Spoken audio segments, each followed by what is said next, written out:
Ilan na po ang Diyos? Lalabas niyan, ang Diyos ay tatlo. Yun ang pinag-ugatan mo, yung Roman Catholic. Yun ang pinag-ugatan mo. Bakit? Sabi nga ni Martin Luther, lumabas tayo dyan. Ang totoo, hindi sila lumabas. Inalis lang nila yung ribulto, pagkatapos, inadapt pa rin nila yung doktrina.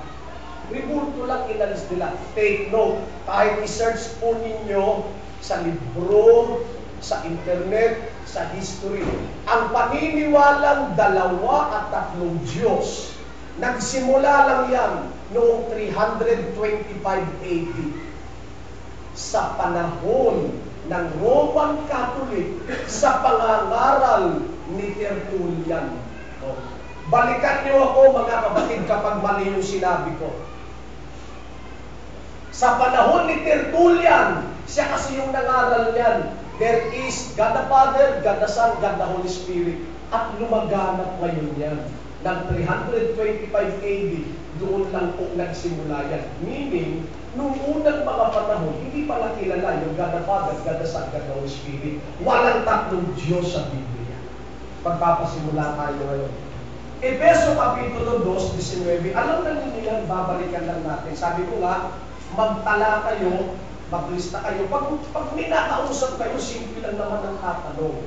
Basa. Efeso 2:19 hanggang 20. Kaya nga, hindi na kayo mga taga-ibang lupa at mga manglalakbay, kundi kayo'y mga kababayan na kasama ng mga banal at sangbayan ng Diyos, na mga itinatayo sa ibabaw ng pinasasaligan ng mga apostol at ng mga propeta, na si Kristo Jesus din ang Pangulong Bato sa panulo. Kung ikaw ay sasampalataya, dapat meron kang pinagbasihan. Tama po ba? Kung ikaw ay sasampalataya, dapat meron kang pinag-ugatan. Yung iba, ang pinag-ugatan, Roman Catholic. Tayo, kung tayo sasampalataya, hindi natin uugatin o hindi tayo mag-uugat mula sa Roman Catholic. Sa demonyo yun eh. Yung reliyon na yan, sa demonyo yan, mga kapatid. Alam niyo kung bakit?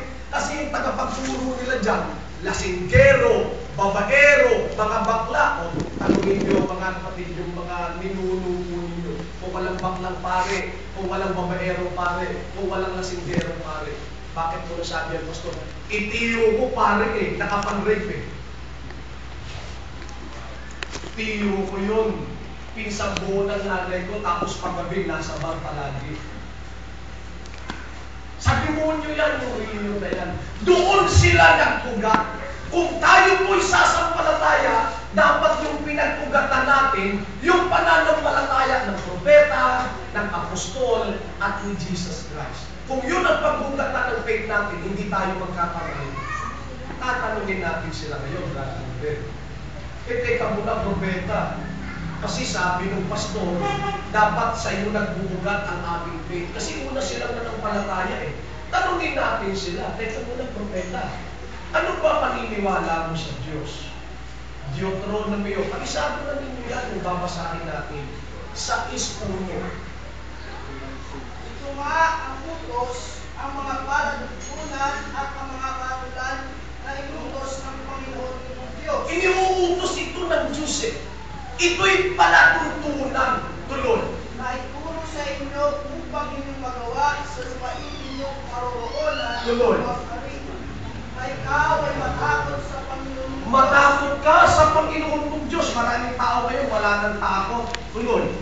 Na iyong ingatan ang lahat niya mga palatuntunan at ang kanyang mga utos na aking inuutos sa iyo at sa iyong anak at sa anak ng iyong anak. Itong utos na ito, sa'yo ito. Ipapasa mo ito sa iyong anak. Yung anak mo naman, ipapasa sa kanyang anak na iyong apo. Yung utos, ipapasa. Ano yung mga utos? Sa tres na tayo. Hindi mo nga, O Israel, at iyong isagawa upang ikabuti mo at upang kayo'y dumaming maigi na gaya ng pinangako sa iyo ng Panginoon ng Diyos ng iyong mga magulang sa lupain kung bukalan ng gatas at ulo. 4. Sundin mo, O Israel, ang Panginoon nating Diyos ay isang Panginoon. Ano yung utos, mga kapatid? Pakinggan mo. Sabi po ng Diyos, pakinggan mo Israel, ang Panginoon natin na Diyos ay dalawang Panginoon. Ang Panginoon natin na Diyos ay tatlong Panginoon. Sabi po ng Diyos, Israel, pakinggan mo, ang Panginoon natin. Kung hindi ka makikidiyos sa Israel, hindi ka kasali dyan. Kasi ang sabi po ng Biblia, pakinggan mo Israel, ang Panginoon natin na Diyos ay isang Panginoon. Sa lumang tipan, ang pangangaral ni Moses sa Israel, isa lang ang Diyos. Teka muna, bakit ipinangaral ni Moses na mayroong isang Diyos? Alam niyo kung bakit? Kasi galing sila sa Ehipto. Ang Ehipto na kanila pong pinagkabilangguan sa maraming panahon, maraming Diyos. Sa Ehipsyo, marami pong Diyos na sinasamba. Kaya paglabas nila sa Ehipsyo, ang unang ipinangaral kaagad sa kanila ng kanilang propeta na si Moses, Israel, pakinggan nyo, ang Panginoon natin na Diyos ay isang Panginoon. Pinababatid kaagad ni Moses, yung Diyos na ating sasambahin, isa lang. Kung doon sa Ehipsyo, maraming Diyos, yung Diyos natin dito na naglabas sa inyo mula sa pagkaalipin, isa lang siya. Anong gagawin mo sa isang Diyos? Tuloy po natin sa 5. At iyong iibigin ng Panginoon Diyos ng iyong buong puso at ng iyong buong kaluluwa at ng iyong buong lakas. Amen. Sabi ng Diyos, ibigin siya. Buong puso, lakas, kaluluwa. Maliwanag yun, mga kapatid. Kung iibigin natin ang iisang Diyos, dapat buo. Isip, lakas, kaluluwa. Kay Propeta Moses, na siyang pag-uugatan ng ating pananampalataya, iisang Diyos lamang. Alright. Isa pa pong propeta ng Diyos dito sa aklat, mga kapatid, ng Isaias 44:24. Alam niyo yung buong Isaias, puro iisang Diyos yan. Dito na lang tayo sa 44:24. Ganito ang sabi ng Panginoon na itong manubos at niyang nag-Diyos sa iyo mula sa bahay bata. Ako ang Panginoon na gumagawa ng lahat. Ako ang Panginoon na gumawa ng lahat ng bagay. Na nagdadlad na mag-isa ng langit at naglalaban ng lupa. Meron pong ilang Diyos na gumawa ng lahat ng bagay. Ha? Baka hindi natin naiintindihan o narinig yun. Ang sabi po ng Diyos, ako na mag-isa ang gumawa ng lahat ng bagay. Lilinawin ko po, sa mga propeta sa lumang tipan, iisang Diyos lang ang pinapakilala nila. Tandaan po natin, iisang Diyos lang ang pinapakilala nila. Isa pa po, awit 86, Diyos. Sapagkat ikaw ay dakila at gumagawa ng kagilag-lalas ng mga bagay. Ilan? Ikaw na mag-isa ang Diyos. Ikaw na mag-isa ang Diyos. Ito pong mga propetang ito sa lumang tipan, iisang Diyos lang yung kanilang binabanggit.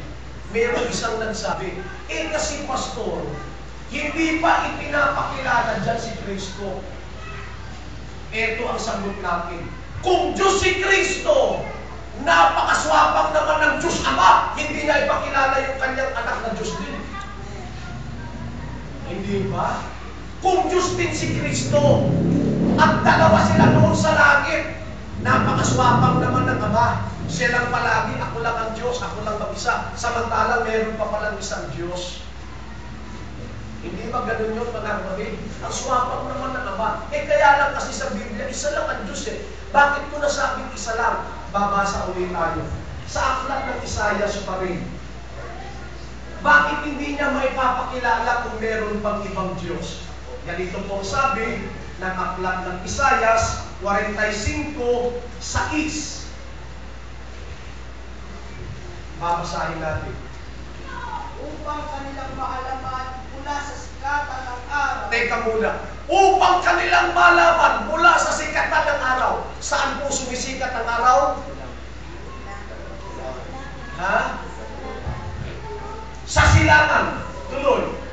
At mula sa kanluran, Hanggang sa paglubog nito, from east to the west. Ano? na walang iba liban sa akin. Ako ang Panginoon at walang iba. From east to the west, there is no other God besides me.